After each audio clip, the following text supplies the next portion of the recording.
got Michael Mussio of FVB Capital Partners. He's a managing partner there with Michael, more than $1 billion in assets under management. And what are you doing on a day like this where we have a record for the Dow? A second ago, the NASDAQ was at an all-time record. We have just seen it turn negative for the moment. There's some indecisiveness in this market. What are you thinking?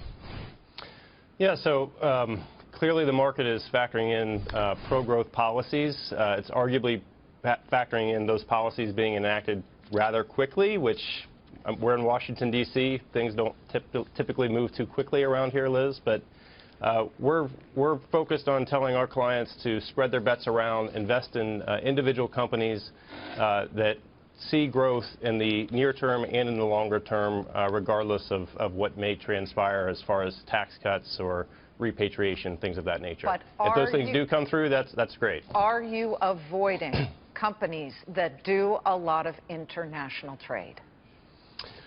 Yeah, we haven't been, I would say we're a little bit more domestically focused, for sure. Our portfolios have favored U.S. companies for the last 5 or 6 years over kind of international companies. That doesn't mean that we're not looking for plays where there are opportunities to sell, specifically in emerging markets where growth might be a little bit stronger than it is here in the next phase of the cycle. Well, then you've got to tell me what stocks you're buying for your clients at the moment. I've got viewers who are saying, well, then what's he buying? What fits into your parameters? Yeah, so we're looking for companies that have some kind of catalyst for change, again, over the next phase of the cycle. So one of those companies would be DuPont. DuPont is on the heels, or midway through a merger with Dow Chemical.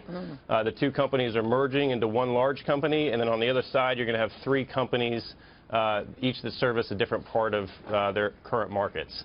And through that merger and then the subsequent spinoffs, likely to be some shareholder value unlocked. So we like DuPont. Another company that's in the middle of early innings of a long-term growth plan is C.R. Bard, which is a medical device company. They are kind of on the forefront of innovating new products in medical devices, which is a little bit more insulated from price pressures than pharma companies are. 1 minute remaining before this market closes, and I have to tell our viewers, the S&P 500, what is it, 101?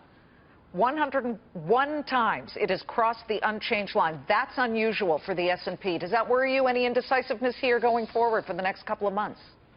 No, I think anytime we hit one of these new highs, it's going to take a little bit of time for the market to settle out and investors to figure things, get comfortable with things and where it's heading from here. But in the near term, we think higher is the answer. Higher is the answer today, certainly for the Dow Jones Industrials. Michael Mussio, thank you. We have the confetti once again.